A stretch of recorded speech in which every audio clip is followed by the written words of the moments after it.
Good morning, good afternoon, good evening. Yesterday, I did a video in which I was addressing the issue of Chamisa lied to the people and conned them to participate in flawed elections. The individual was grudgingly accepting that, yes, Chamisa lied, so what? We should concentrate on Zanu PF.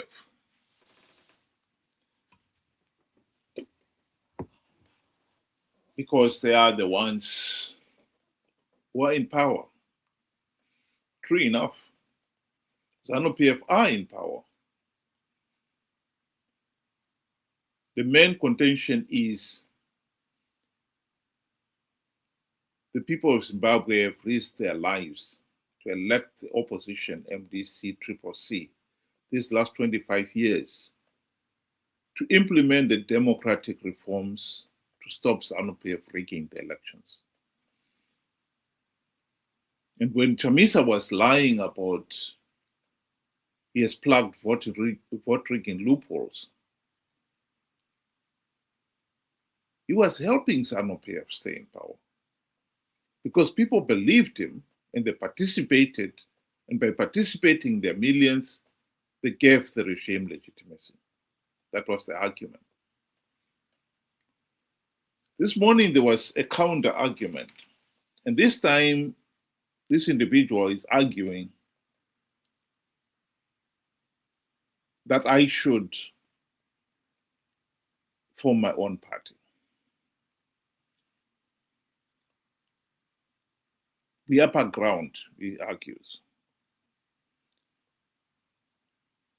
I think there are definitely people like him who genuinely believe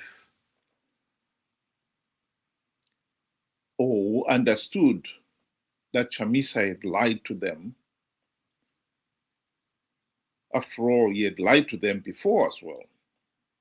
In 2018, Chamisa had told the people that MDC alliance had stringent measures to stop Zanu PF rigging the elections.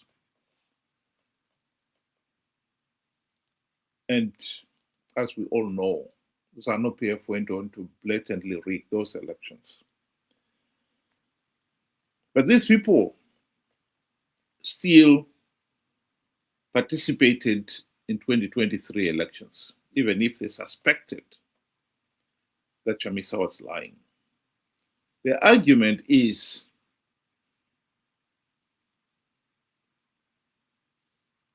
they did not want to give up their right to vote. In other words, as much as they knew Chamisa was lying, because they did not want to give up their right to vote either, they had to participate one way or the other. I think that argument holds water if you do not understand the implications of participating. In this particular case, if you participate, you are giving legitimacy to the process. That is the full import of participating.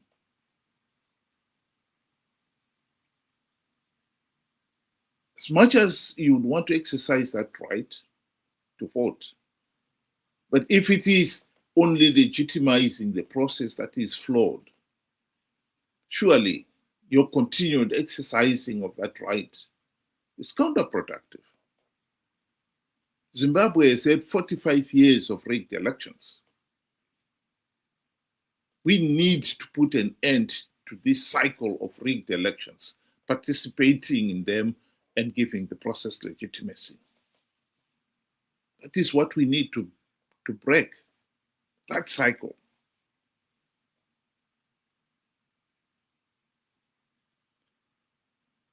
I would not want to participate in a flawed elections, knowing fully well the process is flawed, knowing fully well that if I participate, I give it legitimacy.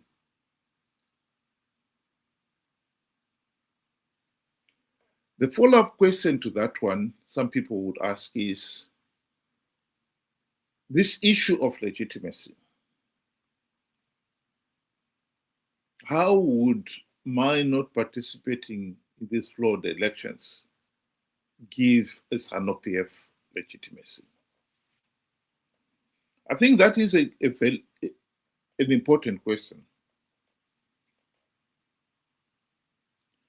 But I'll answer it indirectly and say that Zanu PF was denied legitimacy in 2008 following the blatant cheating in the March vote and then the wanton violence in the runoff. Both SADC and the AU refused to accept Zanu PF's claim that they'd won those elections on those grounds. And it was that forced Zanu PF to go into the GNU.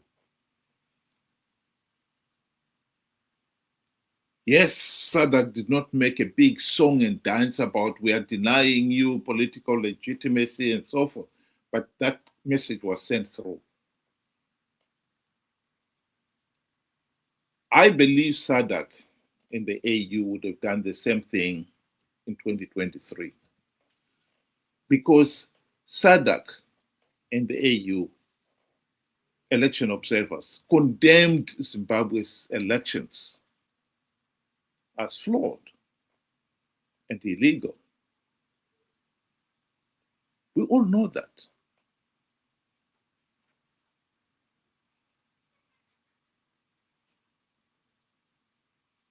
And in this particular case, they did not go the extra mile and deny Zanu PF legitimacy because Chamisa had persuaded, conned millions of people to participate in those elections. That is the argument. If you expect SADC and the AU to make a big song and dance about we will deny Zanu PF legitimacy, that will never happen. But the fact that they condemned 2023 elections places a marker.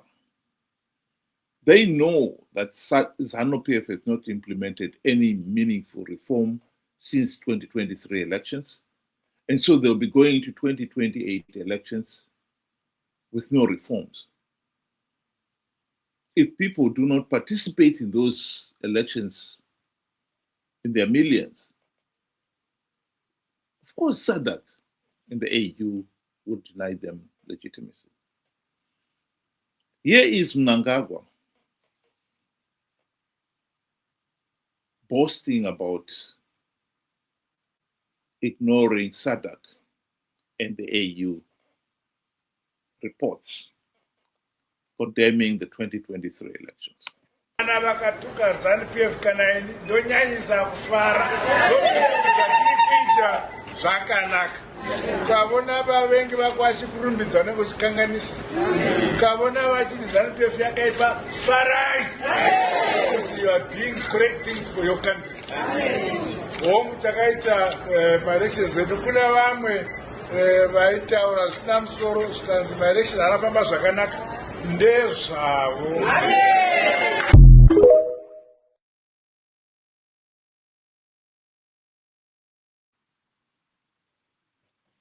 Mnangagwa was referring to SADC and the AU who had condemned Zimbabwe's elections. And so did many other election observers. We cannot keep on pretending that everybody who says those election processes were flawed is our enemy. SADC and the AU are not our enemies. Here is the reason why the opposition leaders have been participating or have insisted in participating in these flawed elections. Greed. This is the reality in Zimbabwe. Zanu PF politicians, particularly during the GNU, were smart enough to realize that the opposition would not implement any meaningful reforms if they gave them a share of the spoils of power. And that is exactly what Mugabe did during the GNU.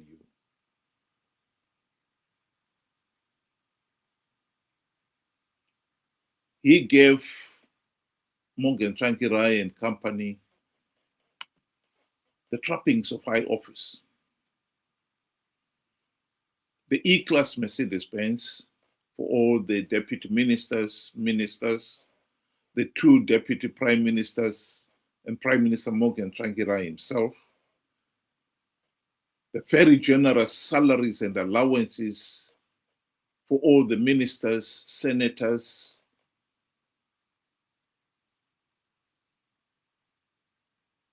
and for Morgan Tsvangirai himself,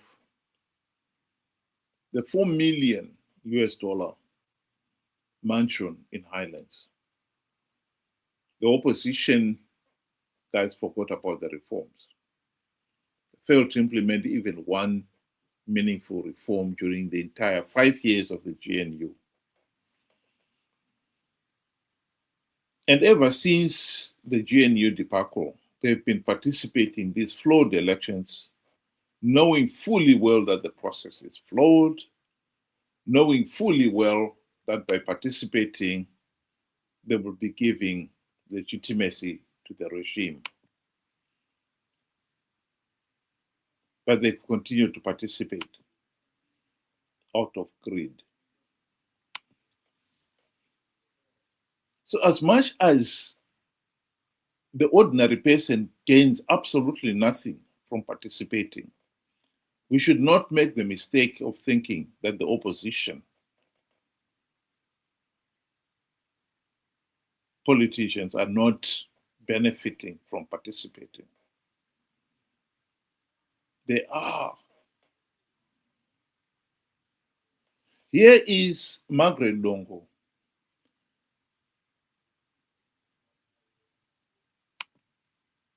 telling the people of Zimbabwe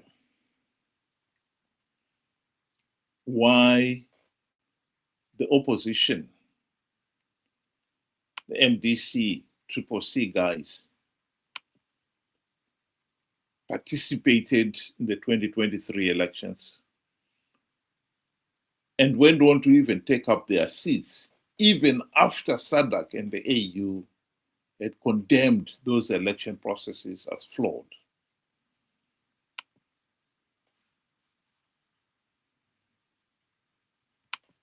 Corruption, how deep, how endemic is corruption in this country? From you, I mean, you sit in the Central Committee, and I'm sure you still have colleagues. It's like tea.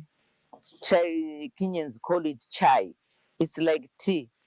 Now it's no longer in the hierarchy only. It's now it is developed even in the grassroots. It's even more worse in the grassroots because these are the grassroots people who see their leaders being corrupt. So they are thinking that it's a type of life that should exist. And then the corruption is shrunk right to the grassroots. There's now corruption everywhere. Worse off with the leadership. Because they have a look. You asked me a very good question. You were in the Central Committee. You were a member of Parliament. You were this and that. Why are you feeling the pinch? It's because, I didn't believe in corruption. I'm not a selfish person. I'm a selfless person. And I'm like a social worker. Politics is not a business.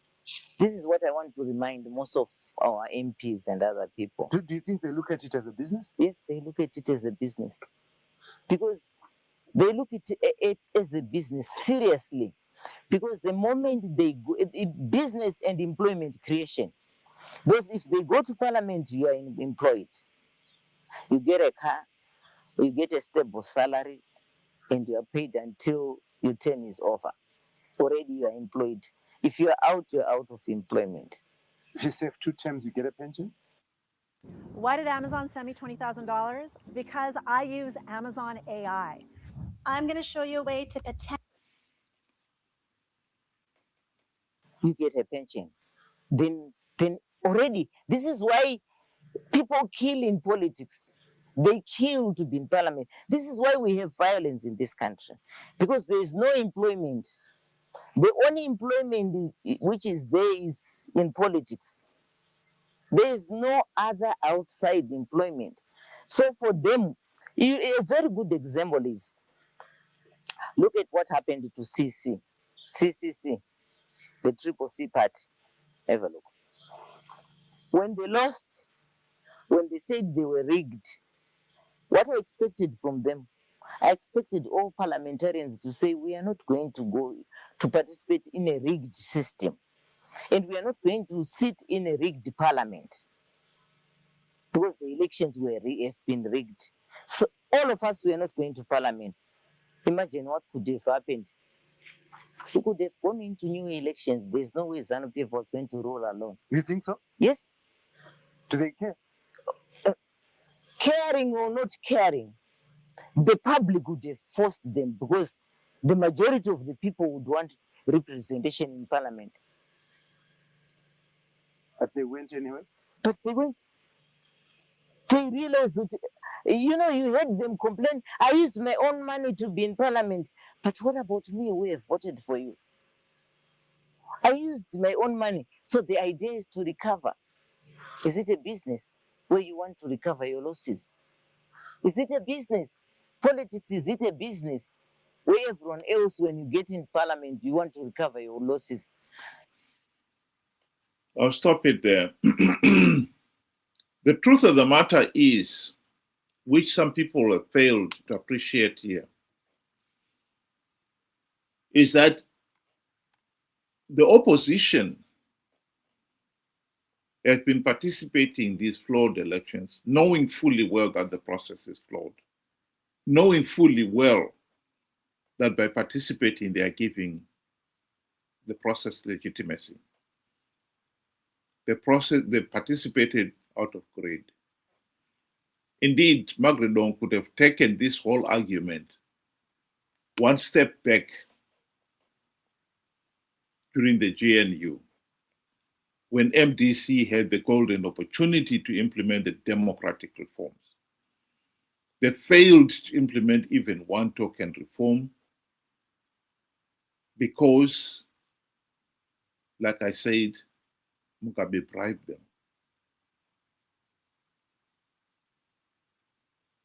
The reality is our present political system is rotten to the core. So the whole argument about forming one's own party, even if you do, if you participate in the process, you'll be giving this process legitimacy. That is the whole point.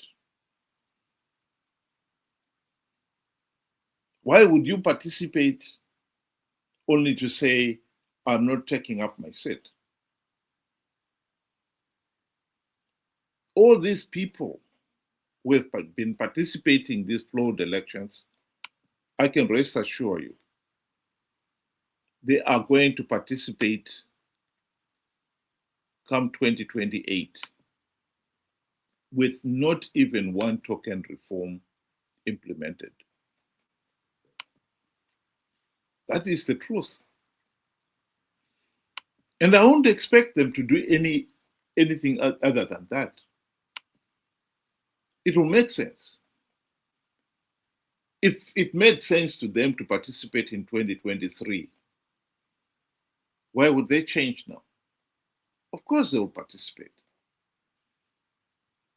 Of course they will con the people to participate. The task here is not to participate or form a new party so that we participate. The task here is to make sure that people realize the sheer folly of participating in these flawed elections. There is a golden opportunity to deny Zanu PF legitimacy by not participating. SADC and the AU have already placed their marker. They condemned 2023 elections as flawed, and they know not even one token reform has been implemented. And so they will condemn 2028 elections as flawed and illegal. But they will not go the extra mile and deny Zanu PF legitimacy. If Zimbabweans participate in those flawed elections in their millions as they did in 2023. That is the argument. The challenge here is not to form a new party. The challenge here is to educate as many Zimbabweans out there as possible of the sheer folly of participating in flawed elections when you know the process is flawed, when you know that by participating you are giving the process legitimacy and perpetuating your own suffering. The message that must be sent to the 2 million or so people who participated in 2023 is that Chamisa is a liar. He's a conman. He conned you to participate in 2023 and would want to do so again in 2028. That message must be well understood. Anyone who participates in 2028, they should at least have heard that message loudly and clearly. It is sheer folly to participate in a flawed process to give Zanu PF legitimacy and perpetuate your own suffering. Think about it. Thank you. Have a good day.